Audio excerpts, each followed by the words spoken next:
To more vlogs! Mga kapatid, gutom. Naubusan tayo ng gasol. Grabe guys, naubusan tayo ng gasol. So ginagamit natin ngayon yung electric natin. Buti na meron tayong electric. Pagkatapos guys, problemado ko simula kanina pa guys. Dahil kasi nga, wala akong magamit na lutuan. Lahat ng mga kawali ko, nakita nyo ba guys? Yan o.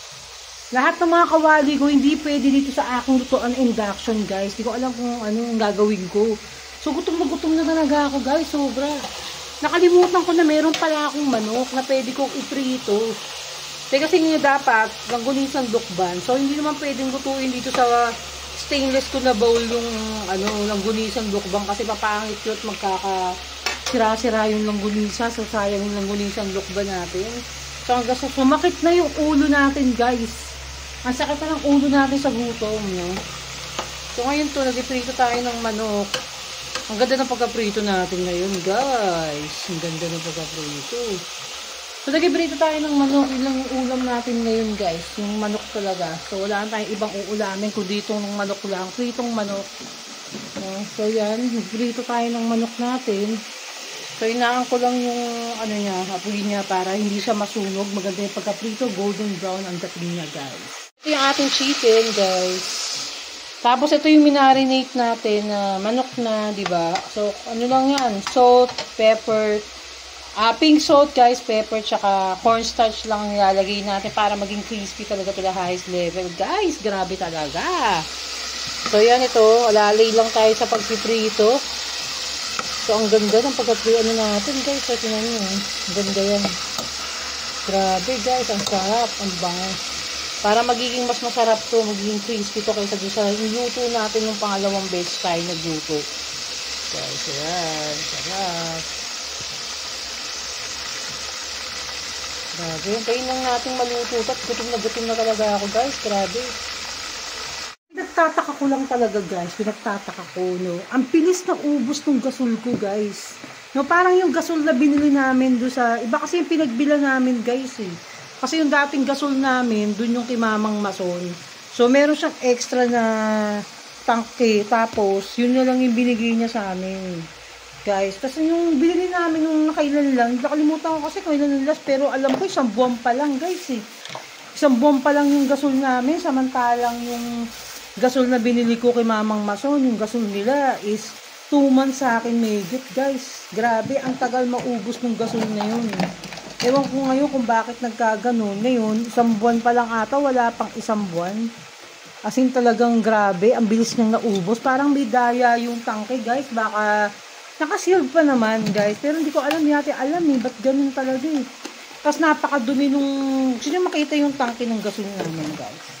Napakita ko sa inyo yung tangke ng gasol. Kaya inaan ko lang tong chicken. Pakita ko sa inyo yung tangke guys. Talagang grabe. Talagang to the highest level. Kita nyo yan guys. Kadiri yung tangke, di ba? Ayan yung tangke. May tsura ng tangke binigay sa amin guys. Parang kulang na lang talaga. No? At hindi, di ba? Napakadumi, napakaluma ng tangke ng gasol. Grabe talaga guys. Talagang nakakadala bumili doon sa binila namin. Yun nga guys, yun nga yung sabi ko kay Mamang Mason, hindi niya pa nababasa guys, yung Mamang Rosewell, hindi niya pa nababasa guys yung message ko na nagpapabili ako sa kanya ng gasol. Baka kasi nasa pa sila guys, mga palaot pa, nangingisda pa si Mamang Mason. Kasi nang mangingisda kasi siya guys. At the same time, Mason siya, kaya tawag namin Mamang Mason. Tapos coincidence guys, biruin mo, natira din pala siya dun sa lugar na inalisan namin sa Laguna before, sa Victoria, Laguna. Natira pala siya dun guys. Sa Victoria, Laguna, biruin nyo guys. Isa lang pala kami ng mga pinanggalingan na lugar. Diba? Yun ang nakakatuwa dun guys. Ay, labaksak na naman yung cellphone ko. So sana nga makabili na ako ng guys, ng tripod guys. Diba? Para maging maayos na yung pagbablog natin. Sana matuloy yung pupunta namin sa Japan, guys. Sana talaga makabalik ako ng Japan. Kasi talagang gusto ko kasi bumili, guys, ng camera doon. Ng kamerang maayos na camera. Tapos, ayun na yung tripod na matino, guys. Yung talagang pang-vlogging tripod talaga. Yun. Tapos kung merong cellphone na maayos doon, guys. Ilawag ko rin yung cellphone na mataas yung gig niya, guys. Para, So, ang bango ng manok natin, guys, in fairness talaga. In fairness, kaya lang yung aking electric pan, hindi nakaharap.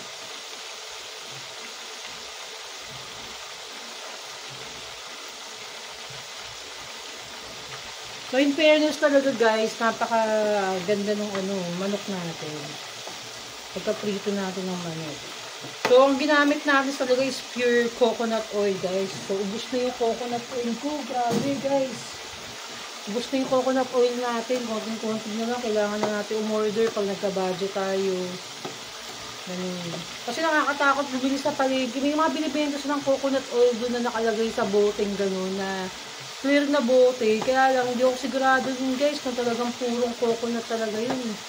Kasi mahirap na bumili ng gano'n. Ako pa naman, yung oil kasi yung delikadong gamitin, di ba, mga oil. Kailangan nag-iingat tayo sa mga oil na ginagamit natin sa pagpiprito, sa paggigisa natin. Dapat doon na tayo sa mga oil na talaga, guys. Yung talagang pangmalakasan yung dating. So, ayaan ko lang muna yung manok na maluto siya. Total, naka-deep fry naman to. So, yan. Grabe ko na house lady. Grabe guys, ang tindi nung dito sa amin. Mga langgam, grabe. Kamatay yung mga langgam talaga sa kaulan. So, yun na nga guys. So, kailangan ko na talaga yung mga, guys, yung mga kawali na matitino. Yung mga kawali na, siya guys, na pwede siya dito sa induction. Para may nagagamit ako. Para in case of emergency, walang gasol, di ba na? May nagagamit tayo guys. Grabe. Ngayon ko lang naisipan na may manok pala ako guys. Na pwede kong iprito. Ay, na pa ako naghanap na makakain guys. Ano na umiisip. Ano na yung naiisip ko? No, sa gutom. Alam niyo ba yun? No, ginaganon-ganon ko na nga yung buho ko kanina. No? Ginaganon-ganon ko na kanina yung buho ko. Sabi ko, ano ba nangyayari? Ba't walang ulam? Di ba? Bubuwang na tayo guys eh. Okay. So, ito na nga. Maganda yung pagkaluto natin.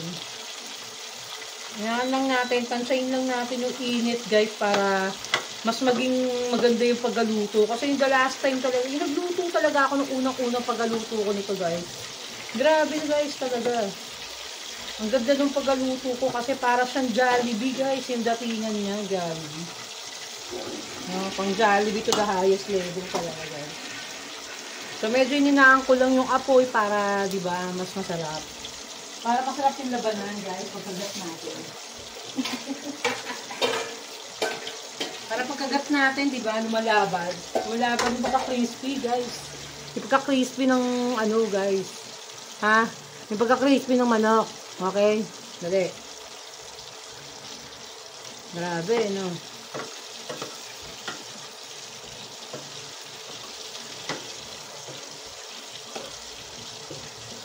So, siguro okay na siya, guys. I think.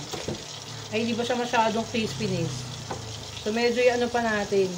Ko lang siya. Yung temperature ng init niya. Nilohan lang natin para, di ba, panalo, guys, yung datingan. Yun yun. Nilit tayo sa panalo yung datingan, guys, eh. So, natin yung panalo lagi. Magbawa kang yelo, guys.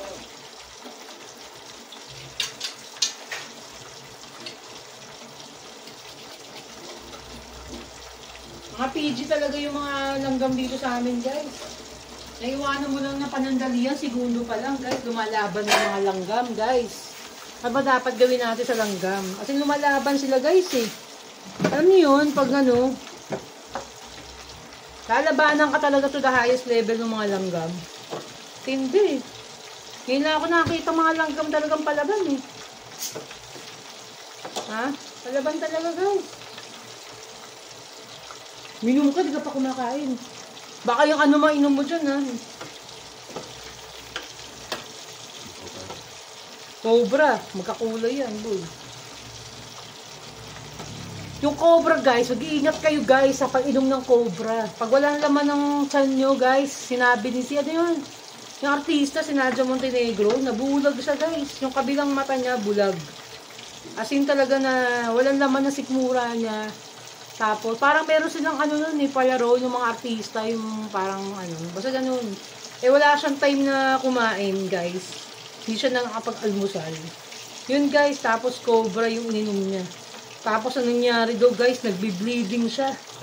Guys, nagbi-bleeding siya. Tapos ang pinaka naapektuhan talaga sa kanya yung mata niya. Guys, kaya ayun. Ang dami ko pa namang stock na cobra ngayon guys. No? Kaya iniiwas ko yung cobra. Doon sa ano, kasi magkakulay yung apple juice saka yung cobra guys. Eh, magkakulay siya. Ganyan.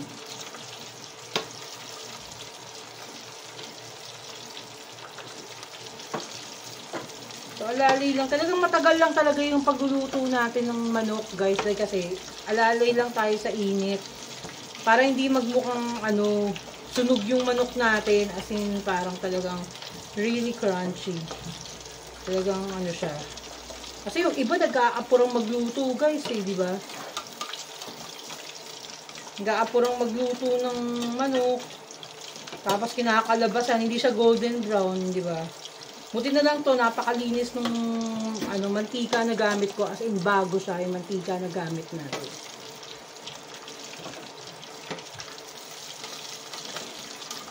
So, yan. Hanguin na muna natin to. Maya na natin to ulitin sa pagpiprito. Para malagay muna natin yung iba. Guys, to. May second frying pa tayong gagawin. Ganyan. So, ilagay na natin dito mga hinayupak ng mga manok na to. Joke. So, yun guys, huwag nyo nasabihin hinayupak yung pagkain, guys. Lalayo yung grasya sa atin. So, yan guys, ganyan. Nakita nyo? Yan ang manok. Oh, grabe, Jollibee boy! Ang lupit nito, boy. So, ngayon maglalagay na tayo ng another chicken. Yan. Natatawa ako guys, kasi sa Alphamart ako bumili ng manok.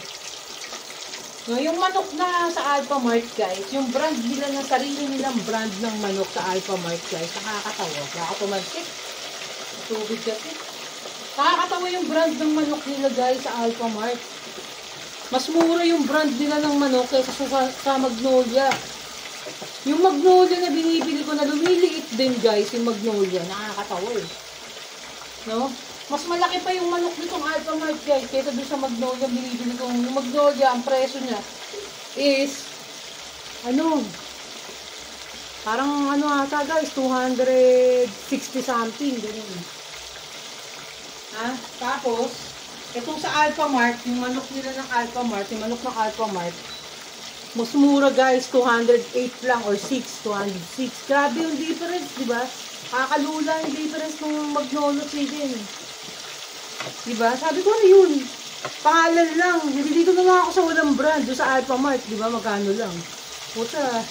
Magkano pa idadagdag ko guys? Gusto, dadagdag pa ako ng kulang-kulang 50 pesos para doon sa ano, diba? So, doon lang tayo sa 200 something. 206. Diba? So, ang ganda ng pagluto talaga. So, hayaan lang natin siya.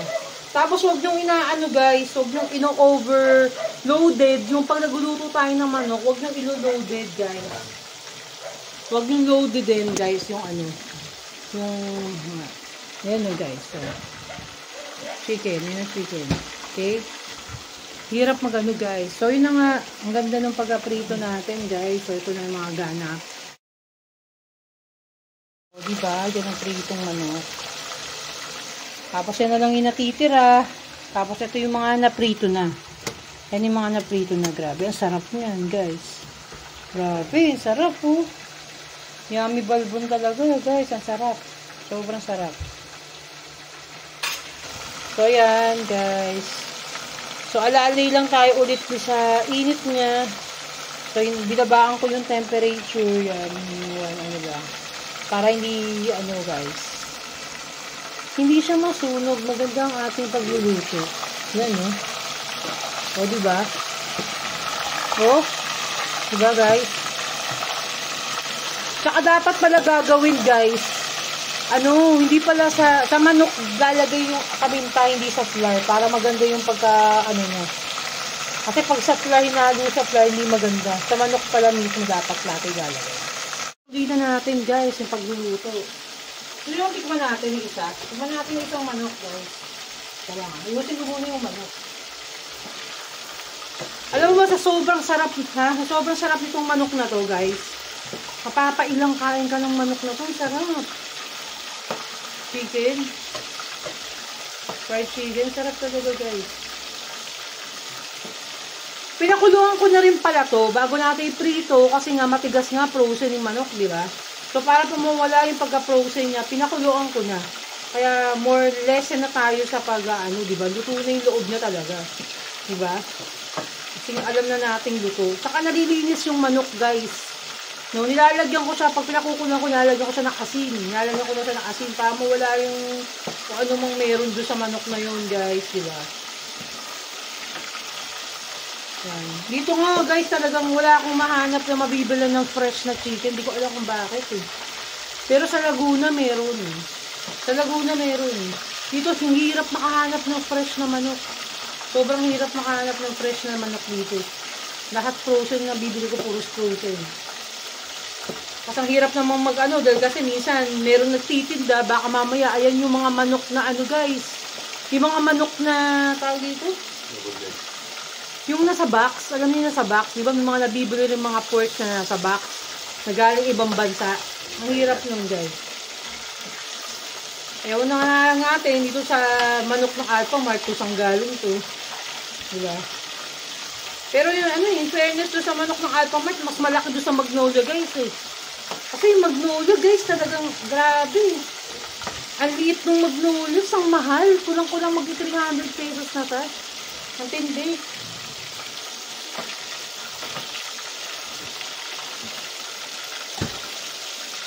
So, alalay lang, guys. So, tikman na natin, guys. Tikman natin chicken. Masarap. Kain ka na. Jollibee, Jollibee, guys. Jollibee, guys.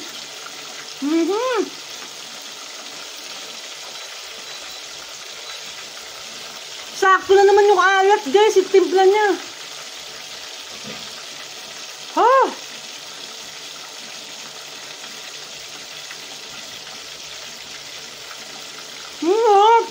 Masarap. Grabe, sarap. Gusto na naman ni Dora yan. Mapapala mo na naman si Dora. Bigyan ka ka Dora. Bigyan mo ka Dora, tumalagis mo. Ayaw ni Dora ng noodles, guys. Kanina ka na, noodles lang ang pinalamo namin kay Dora, guys. Nakakaawa.